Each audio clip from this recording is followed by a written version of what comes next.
Good.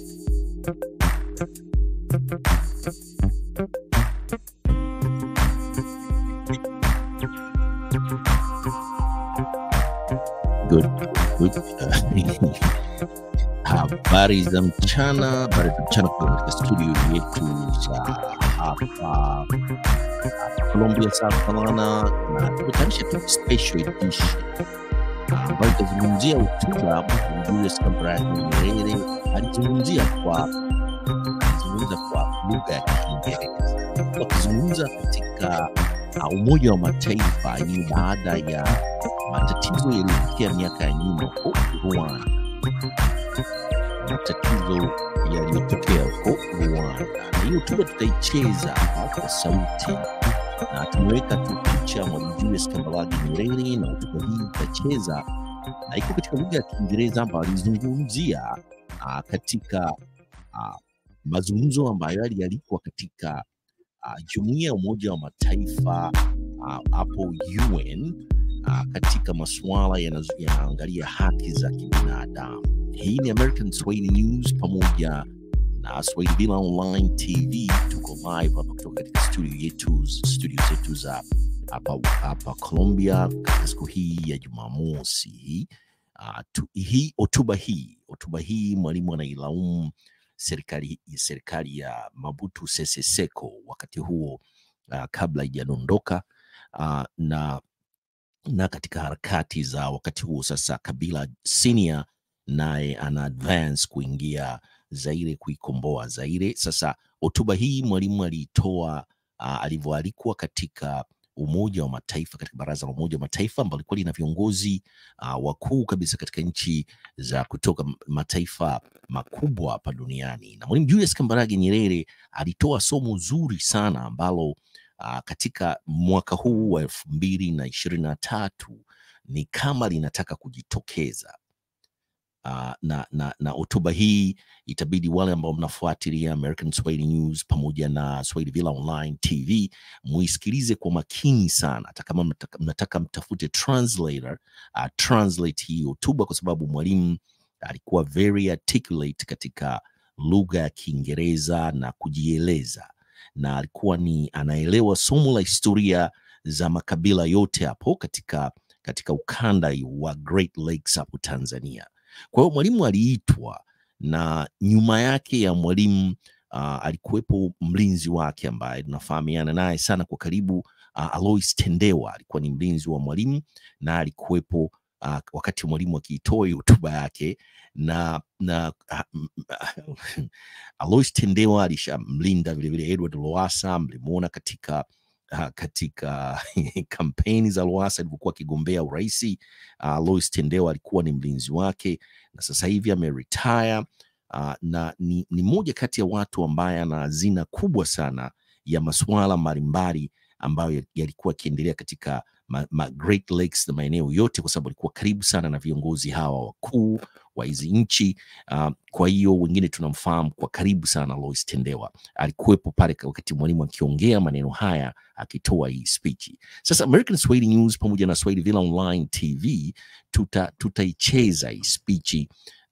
Tutaicheza speech, tunataka Watanzania muisikilize, na kama mnataka kutafuta translator translate hii speech, inakaribiana na kuiana kabisa kitu ambacho kinaweza kikatokea hapo katika nchi yetu ya Tanzania, na tunatakiwa tuwe waangalifu sana na tusikilize maneno ya busara kutoka kwa Mwalimu Julius Nyerere. Kwa hiyo hii ni American Swahili News pamoja na Swahili Villa Online TV kutoka katika studio zetu za hapa Colombia, South Carolina pamoja na kule Washington DC. Tutaicheza hii hotuba ili watu waweze kuisikiliza na kuweza kuitafakari. Mwalimu huyo anaanza kuongea ni kama dakika 44 hivi, 46.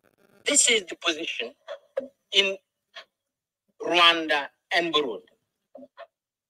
We talk about them as if we have 3 different tribes in Rwanda and Burundi. Or now, actually, some of those outside Africa, we don't even think of 2 tribes. We think 3, we think of 2. So we think there is a Tutsi tribe there and a Hutu tribe. They aren't. In Burundi, you simply have 1 tribe, the Barundi. In Rwanda, you have one tribe, the Banyarwanda. Actually, they would tell you now, or in the past at least, they would tell you that they're not even tribes, they're nations, they're a nation. Rwanda is one nation, and that nation is the nation of the Banyarwanda. And in Burundi, you have one nation, the nation of the Burundi. Political problems in Zaire did not start with the Banyamulenges. When did we hear about the Banyamulenges? I think 2 months ago, 3 months ago. Then I heard that the spokesman of the Banyamulenges is somebody called Kikabila. But Kikabila has been fighting the government of Zaire for the last 30 years. So there is the problem of the Banyamulenges, yes, but there is a purely political problem of Zaire, which will still remain when the problem of the Banyamulenges is over. When the refugees have gone back, when the problem of the refugees can go back, when the refugees have all returned to Rwanda, there is still going to be a problem of Zaire, partly that of the Banyamulenges, but partly a major problem in the country. Gentlemen, thank you very much for this welcome. Mr. Chairman, thank you very much for your words and for asking me to make a short introduction to the discussion before us. I make the promise to be brief, but this is not the first time I make that kind of introduction, that promise that I'm going to be brief. And then what happens is that when I begin going, I go on and on and on. So, Mr. Chairman, if you find that I'm going on and on and on, forget the respect, say, Mwalimu, stop.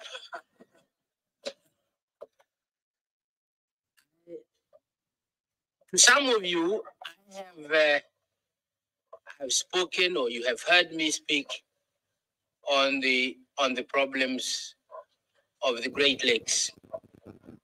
So if what I'm going to say is going to be a repetition, to sound a repetition to some, at least to some of you, nevertheless, I am going to go over some of those things because it's easier for me to explain to you a little background to the problems that we are now facing in the Great Lakes. First, Burundi. Let me take Burundi and Rwanda together. First, Rwanda and Burundi have in common, apart from the current problems now, have in common the ethnic groupings. Rwanda, as we all must have heard, have people whom they call Hutu, people they call Tutsi, and others we don't hear about called Batwa. Batwa. Hutu, Tutsis, and Batwa. Each one of these countries, both Rwanda and Burundi, have the same type of ethnic groups. Both have Hutus, have Tutsis, have Batwa. My tribe has 2, not 3. My tribe has the bigger group called the Bairu. You may know that, you may not know that, but Museveni knows it. My tribe has 2 groups called the Bairu, the first group, the major group, and the second group called the Baturi. Bairu and Baturi.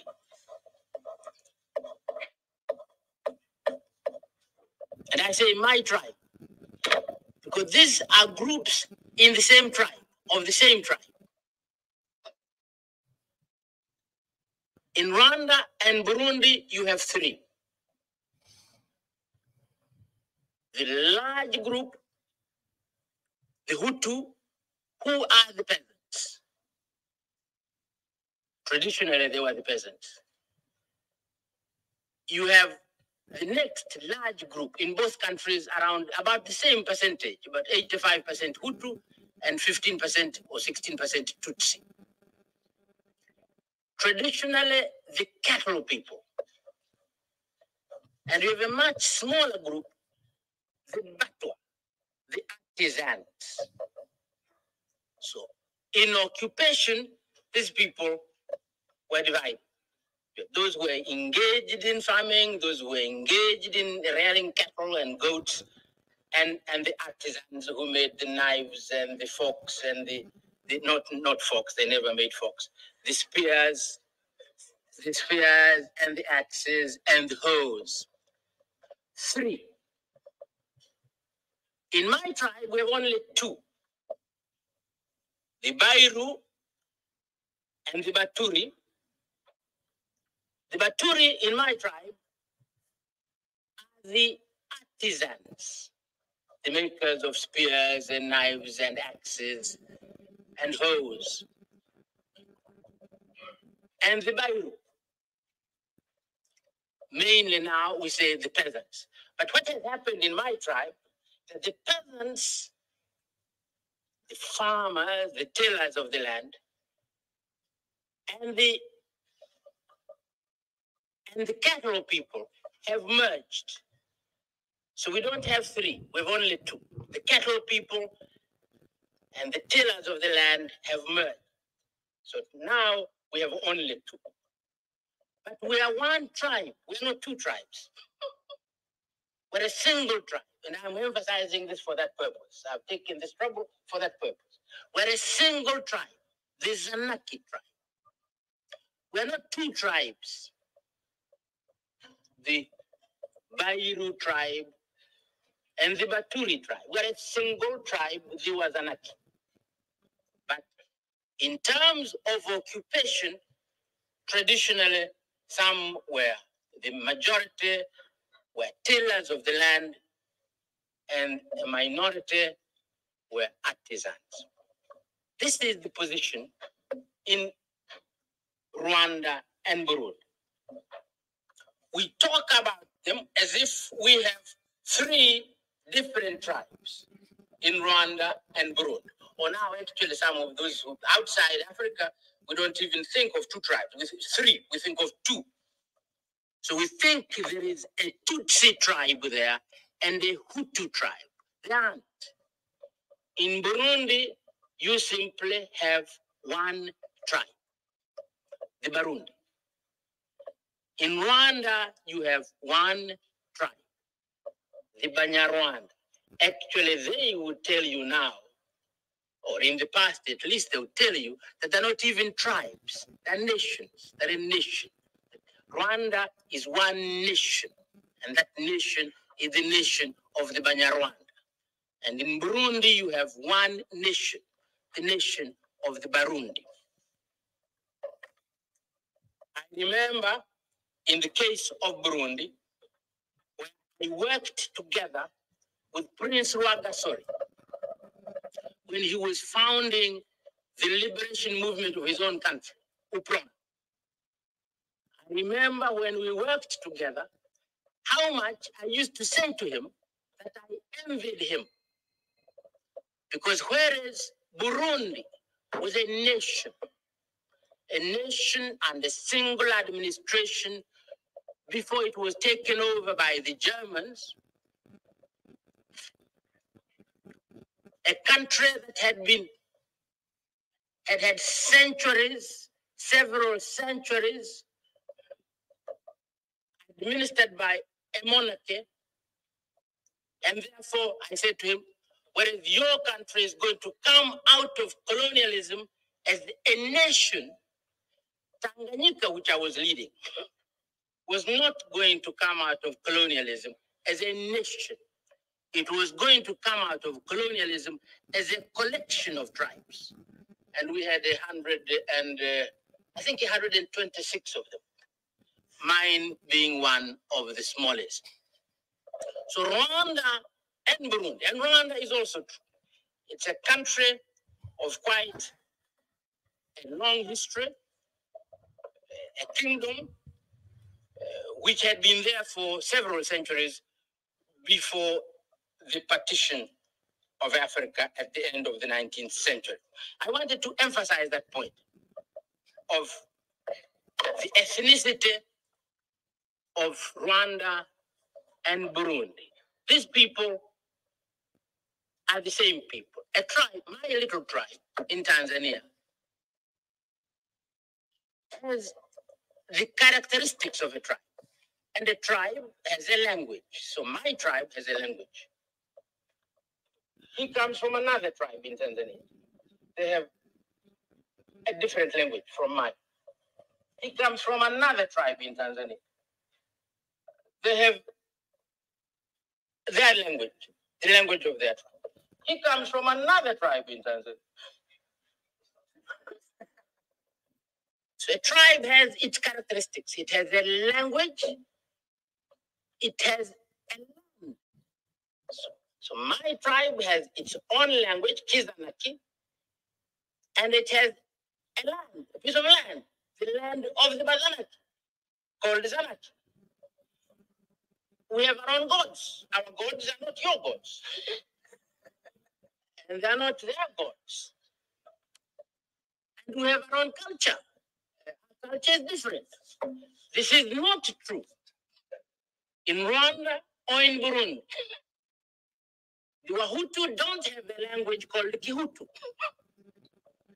They don't have a piece of land called Hutu land. The Batwa don't have a land of their own.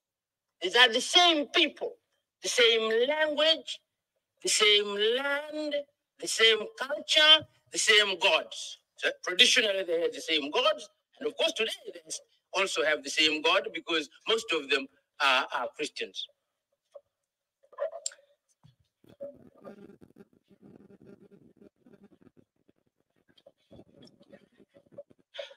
I want to go back a little bit to my tribe. We live peacefully together as a single tribe. Traditionally, two separate occupations.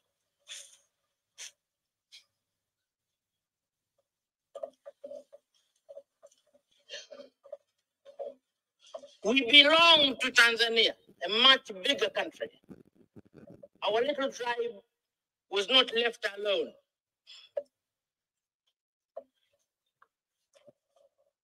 But our piece of land is small, fertile, but small.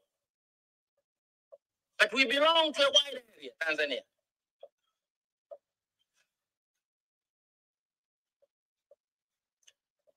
When we feel crowded, we move on.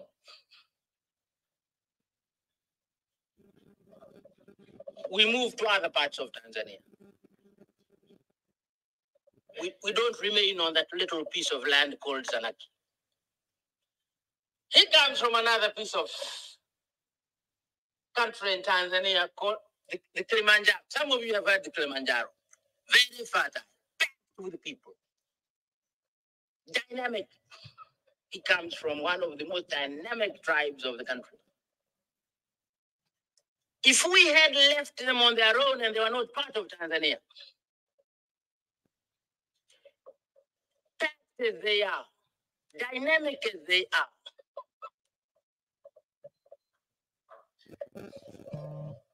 and they did not have a place to flow to when they're overpacked on that little fertile little land. I think we would have discovered that perhaps they are not one people called the Wachaga. We would discover that they have their own divisions there, and we would think those divisions are tribes, when in actual fact they're not tribes.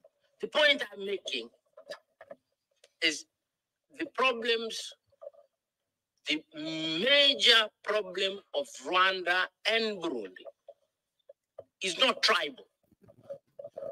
It's economic. It's land. These little countries are packed up with people, are very fertile, packed up with people. And they have no space. And if we are squeezed for space,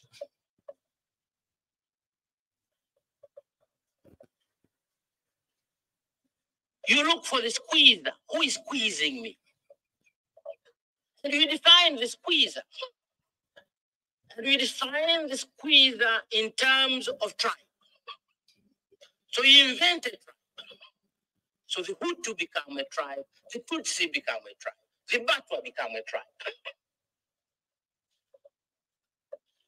And unfortunately, in the case both Rwanda and Burundi, unfortunately, the ethnicity was played up, exploited, used by both the Germans and the Belgians.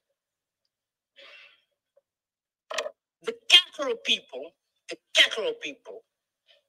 produced also the ruling class, the ruling families.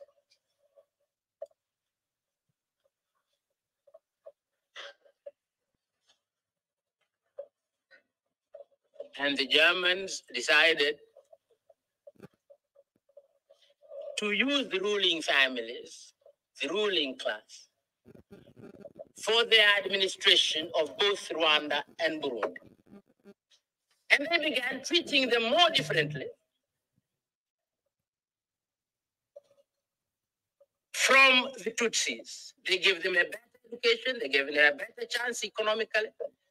The Belgians came, and they did the same. By the time they left, this traditional division between Tutsis and Hutus, which was not very big, had become very big.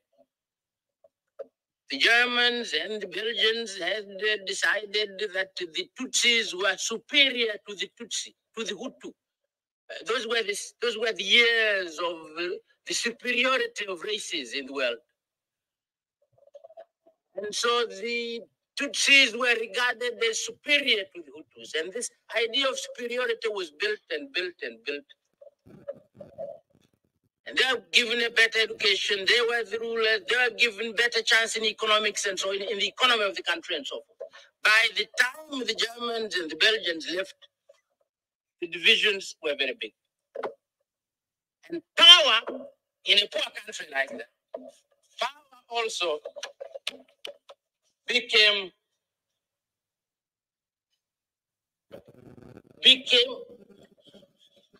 an instrument of sharing the little wealth that was there. And this is a major problem in both Rwanda and Burundi.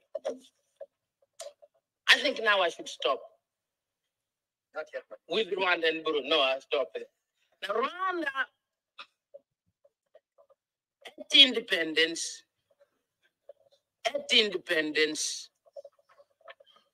the Belgians, before they left, they assisted the Hutus to abolish the monarchy.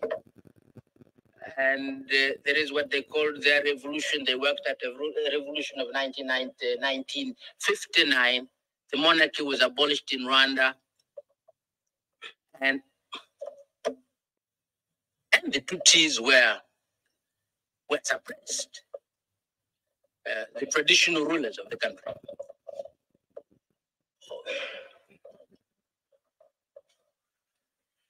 And a large number of refugees left the country, Tutsi refugees. Most of them went to Uganda. So in Rwanda, at independence, the majority, with the assistance of the Belgian colonial power, the majority took over power, suppressed the minority, and the minority, a large number of that minority Tutsi, went into exile. Most of them went to Uganda. So in Rwanda, the majority was in power, The minority was the suppressed, the excluded, the word used there is the excluded one who was the Tutsi minority, and the refugees from there, from Rwanda, were the Tutsis, and they were mostly in Uganda. We had some of them. In Burundi, it was the other way around.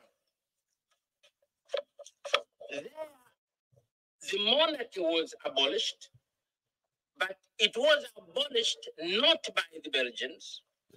It was abolished by another clan of the Tutsis. And the Tutsis, the Tutsi minority, took over.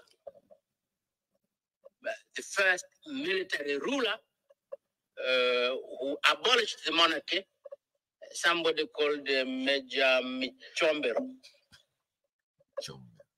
He, in turn, was later overthrown by his cousin, Bagaza, who is still around. And Bagaza, in turn, was overthrown by his cousin, Buyoya, who is still around, who is very much around.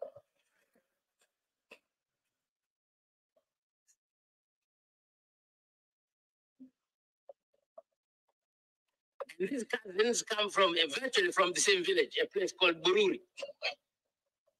So in Burundi, power was in the hands of the minority, Tutsi, supported by the army. The excluded were the majority, Tutsis, Hutus, and the refugees from Burundi were the Hutus. They went mostly to Tanzania. So our refugees, most of our refugees, whereas most of Uganda's refugees were the Tutsis from Rwanda, most of our refugees were the Hutus from Burundi. When the United High Commission for Refugees gave me that medal for the good work we were doing in treating refugees, some of those refugees were my friends, the Batutsi, the Bahutu from Burundi.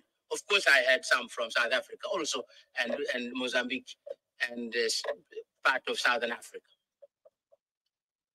And Burundi then was a little apartheid state. When I was working very hard in fighting against apartheid in South Africa, some of my Western friends used to embarrass me very much. They used to say, Mwalimu Nyerere, yes, we understand your fervor, your passion in fighting against apartheid in South Africa. What about the apartheid in Burundi? And I used to remain slightly embarrassed without getting very much of an answer. There was very little we could do because, well, what could I do? Under the OAU charter, what was happening in Burundi then, one, and this was true until this year. What was happening in Burundi and Rwanda, according to the Charter of the Organization of African Unity, was an internal affair of Rwanda and Burundi. And we were forbidden by the Charter to interfere. Non-interference was a piece of religion. Non-interference in the internal affairs of another member of the Organization of Africa. That was the fact, but it was extremely embarrassing. Things are changing. Many of you know now that when my friend Buyoya, after the chaotic situation that resulted from the assassination of President Indada, Buyoya, I must say that, some of you may not know it. President Buyoya took over from from Bagaza in 1987 through a military coup. But then he introduced multi-party elections. And in 1993, elections were held, multi-party elections were held in Burundi. His party lost. And another party, the opposition party, won. And Buyoya did the decent thing. He stepped down. He accepted the results of the elections and stepped down.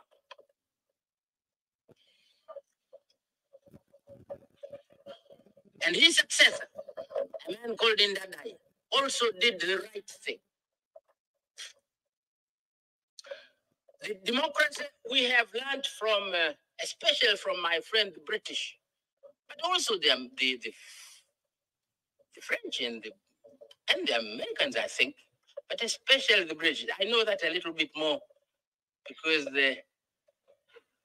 whatever we learned from them, not from the French or the Americans.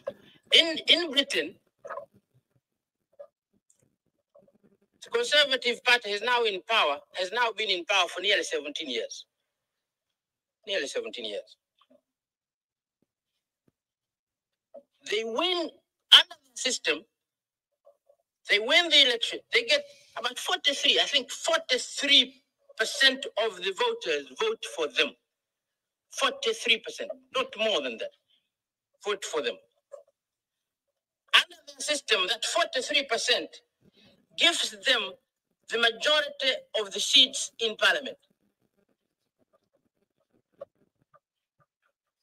So they get 43%, which is the minority of the electorate, because 57% have said no.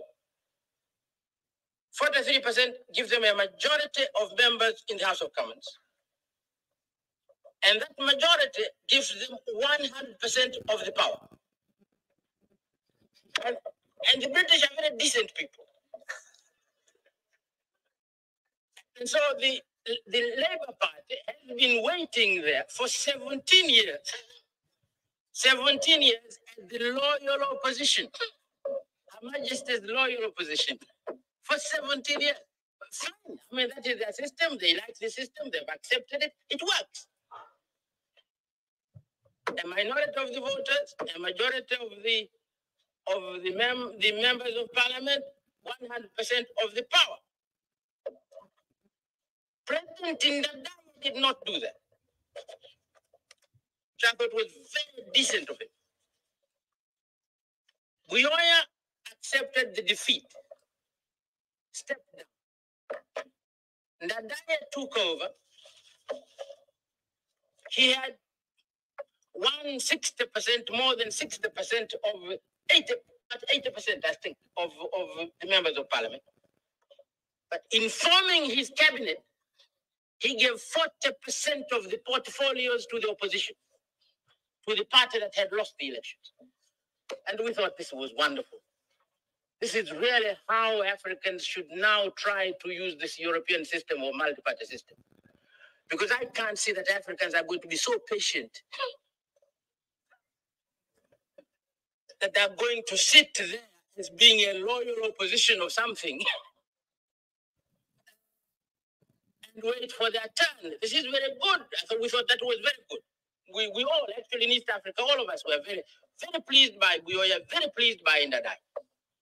Unfortunately, the army had better ideas. And within months, the army assassinated the president. Chaos began. Many of you know how that chaos went on, and there was a chaotic situation. And eventually, my friend Buyoya is back in power. I want to end up that part by telling you the change that has taken place in Africa. If this had taken place, actually, I believe 12 months ago, perhaps I would not be here talking to you the way I'm talking to you now. 1994, in Rwanda,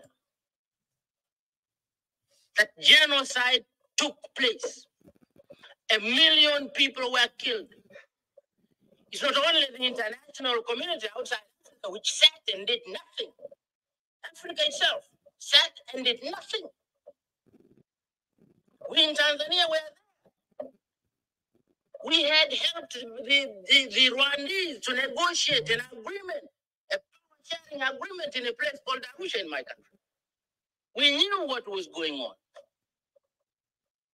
When the Hutu majority, with the extremists among the Hutus, rejected that agreement, because the Arusha Accords, and the killings began.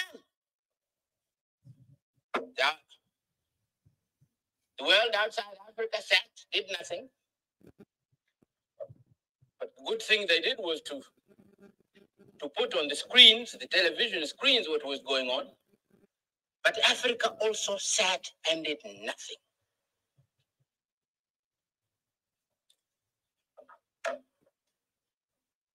I went to Tunis that year, June that year, because Mandela was going to take his seat for the first time representing post-apartheid South Africa. And I had begged the Secretary General, please, please, please invite me. I want to be there. And he had invited me. And I was there because I wanted to see Mandela take that seat. So I went. And it was a tremendous thing. We received Mandela. It was a great occasion for Africa to receive Mandela. But it was also a shameful moment for Africa. We received the killers from Burundi, from Rwanda. They came, they took part. We received them together with Mandela.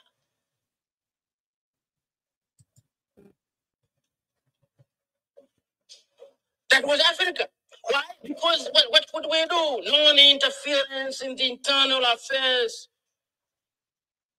of Rwanda. I think Africa is changing. So my friend Buyoya took over, went back. What the clerk might have done, the clerk going back and taking over power again.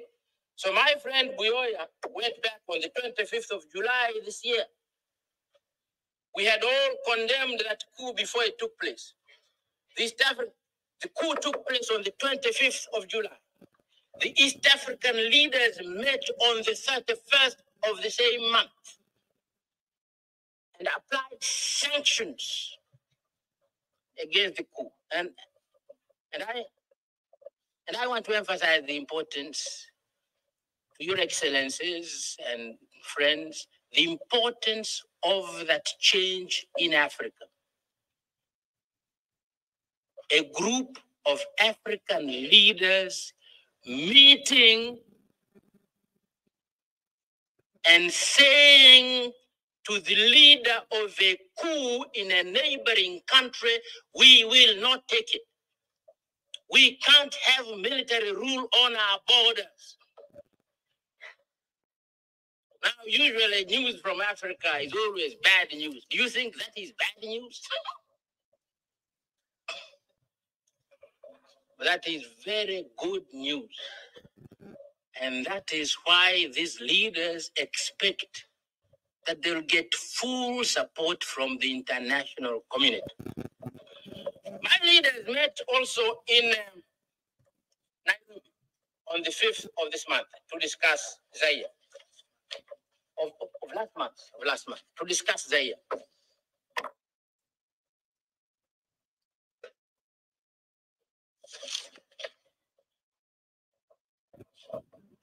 It was that meeting which asked the international community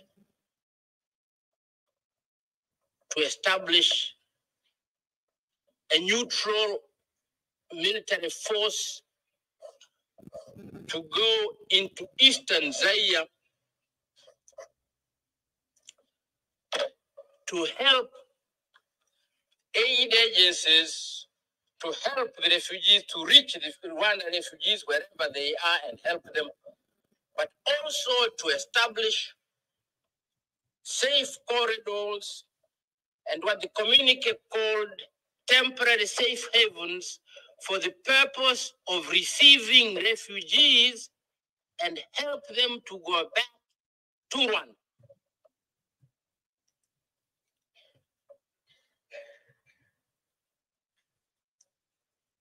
My leaders believed that the most important job for the international community, for the international force, the multinational force, would be to help the refugees of Rwanda to go back. Because as long as they are in Zaire, there is a potential security problem between the two countries. So it's better to end that problem by helping the refugees to go back. But we knew what was happening.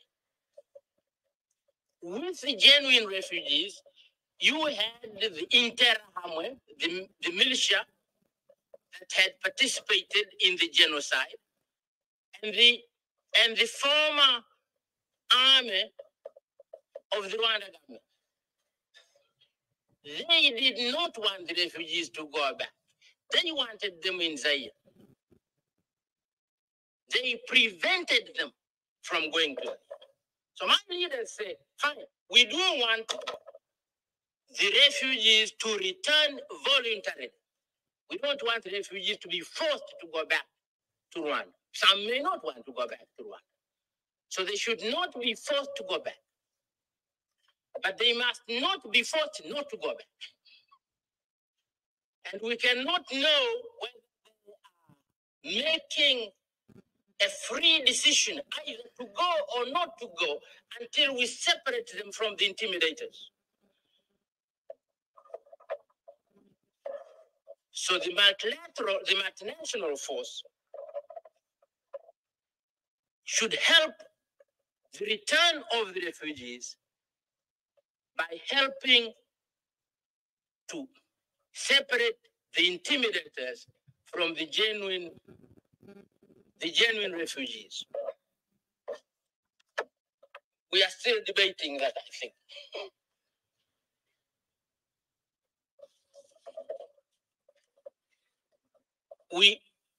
We can discuss that a little bit later.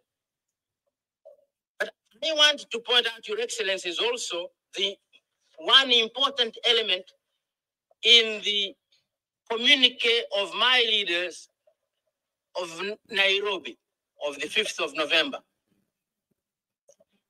Our leaders, I refer to the Charter of the Organization of African Unity, non-interference in the internal affairs of another state. Why? Because there were the accusation, the possible accusation, there were accusations that it's just possible Zaire was using the presence of the Rwandese refugees to destabilize Rwanda. And Rwanda was responding by destabilizing Burundi, Zaire in turn. And this, according to the charter, was wrong. So our leaders, in that communique, reminded themselves and the others concerned of that charter, the Charter of the Organization of African Unity, non-interference in the internal affairs of another state. But they reminded themselves also of another. The OAU, apart from the charter, has a resolution which I helped to move in Cairo in 1964. The borders of Africa are very artificial. Most African states are not natural entities. Like Tanganyika, they're a collection of tribes, and the borders don't make sense. Some of the borders are a straight line. Our former rulers took a straight line and argued where, say, put it there, move it back. And they moved and moved. Those are the kind of borders we have. And they cut tribes in between. So in Tanzania, for instance, 60% of the Maasai, you have heard of the Maasai, 60% of the Maasai are in Tanzania, 40% are in Kenya. Our southern border, the majority of the Makonde are in Mozambique. But we have a large part of the Makonde in Tanzania. At present, we have on the border with Rwanda, we have 600,000 refugees or 650,000 refugees from Rwanda. But actually, they're among their own people. They've just crossed that invisible border there, and they are living with their own people on the other side of the border. And some of us felt, and I felt particularly, that those borders, although they're stupid, we must keep them. We must not try and play about with them and say disentangle them. Disentangling those borders would be a mess. Africa could just go in flame if we try. So I moved that resolution in Cairo, 1964. Please respect the borders which we inherit from colonialism. And that provision has been accepted ever since. It's questioned by very few. But although we have respected that declaration, and we have also respected the charter, non-interference, we have actually ignored the fact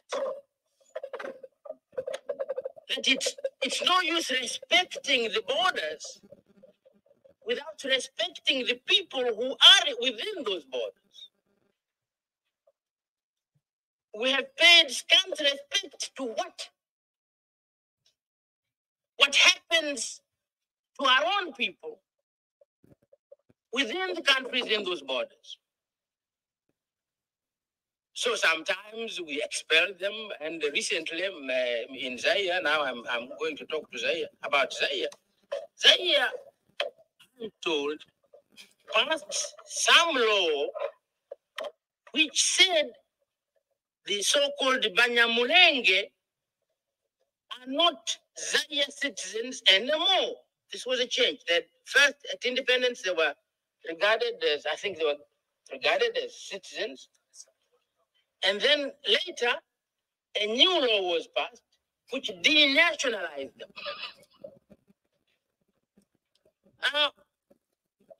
The Banyamulenges are not immigrants to Zaire. They're not. The kingdom of Rwanda was partitioned between the Germans and the Belgians. And the Belgians took a part of the kingdom of Rwanda, the traditional kingdom of Rwanda, with the people. So when we say respect that border, which was agreed between the Germans and the Belgians, we must also be saying respect the people whom you received under that partition. You can't turn around and say, we no longer want you. You are no longer citizens of our country. What are you going to do? Are you going to return them alone, or you return them with the piece of land? You can't say go home. Home where? We couldn't in Tanzania get fed up with the Maasai and say the Maasai go home to Kenya. Kenya is not their home. These are Maasai of Tanzania.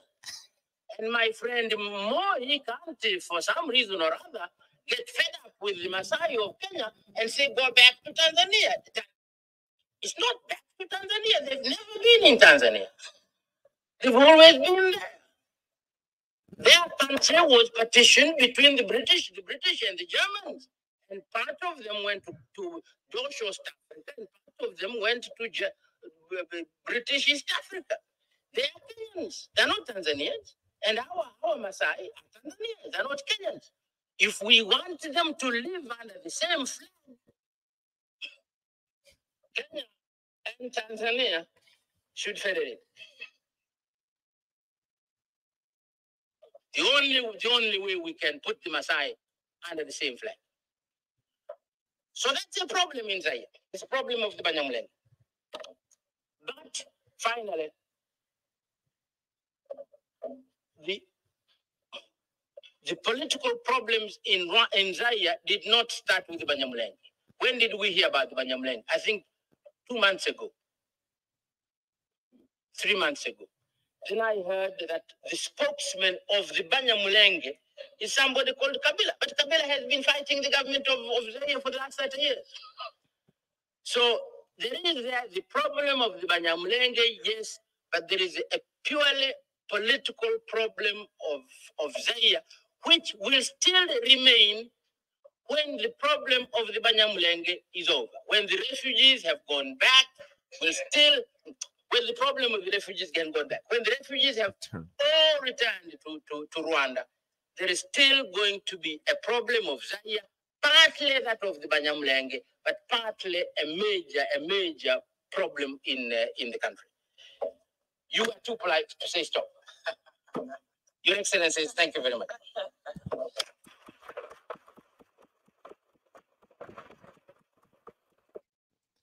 Wow.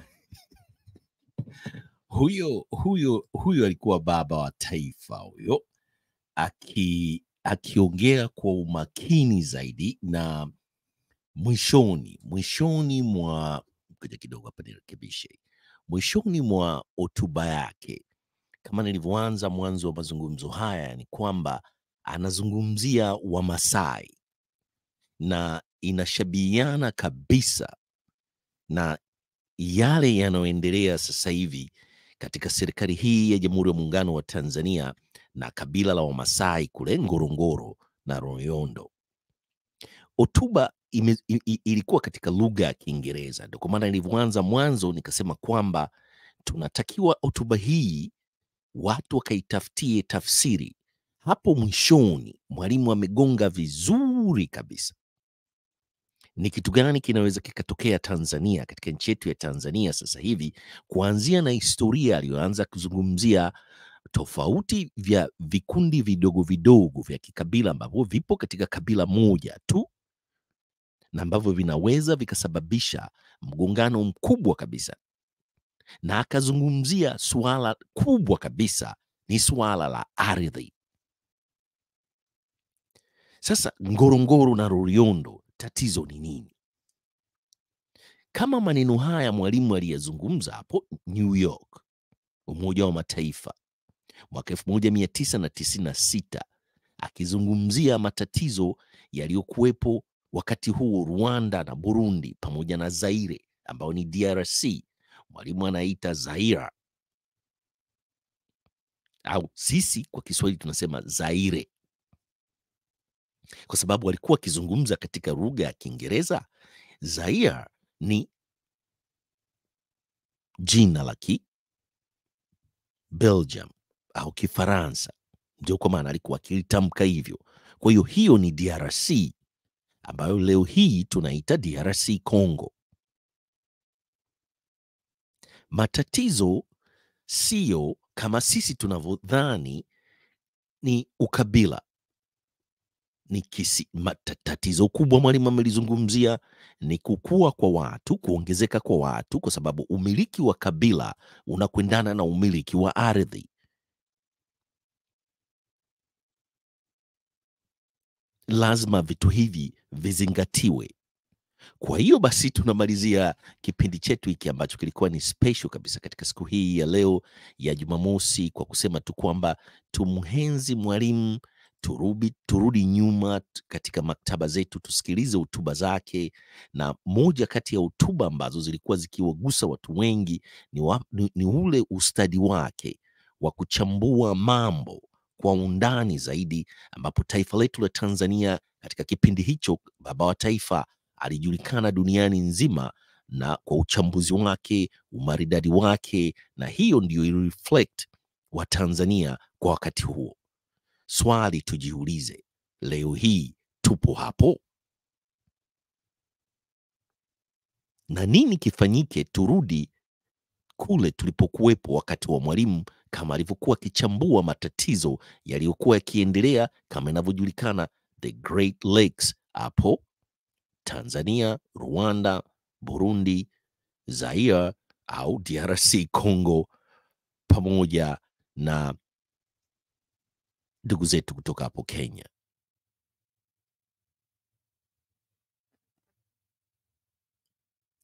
Tupo au tuna uongozi huo ambao unaweza kuangalia matatizo haya kwa undani zaidi. Matatizo ya Ngorongoro au Wamasai kama unavyoona katika skrini yetu, ndio hayo Mwalimu Julius Kambarage Nyerere aliyazungumza mwaka 1996 hapo katika kikao cha Umoja wa Mataifa katika kamati za human rights, ambapo kilikuwa kinaangalia the post genocide ya Rwanda pamoja na matatizo ya Zaire pamoja na Burundi. Tunamalizia kipindi hiki kwa kusema kwamba kwa wale ambao ndio umeingia sasa hivi, wale ambao mnatufuatilia, share hotuba hii ya Mwalimu. Wale ambao hawaja subscribe American Swahili News, nenda ukasubscribe. Vile vile usisahau kulike, weka comments kuhusiana na vipindi vyetu, na siku hii ya leo tutakuja na Good Morning Africa katika mida ya 11:45 PM Eastern Standard Time kutoka katika studio zetu za hapa Columbia, South Carolina. Tunamalizia kipindi chetu cha leo hiki maalum kabisa ambacho kilikuwa kinaangalia hotuba ya Mwalimu Nyerere, na tunajikumbushia ni kitu gani kinaendelea katika nchi yetu ya Tanzania leo na nini hasa tufanye ili tuweze kuepukana labda na matatizo ambayo yanaweza kutokea. Tunamalizia kipindi chetu cha leo kwa kusema peace, na msisahau kusubscribe, kulike na kushare American Swahili News pamoja na Swahili Villa Online TV.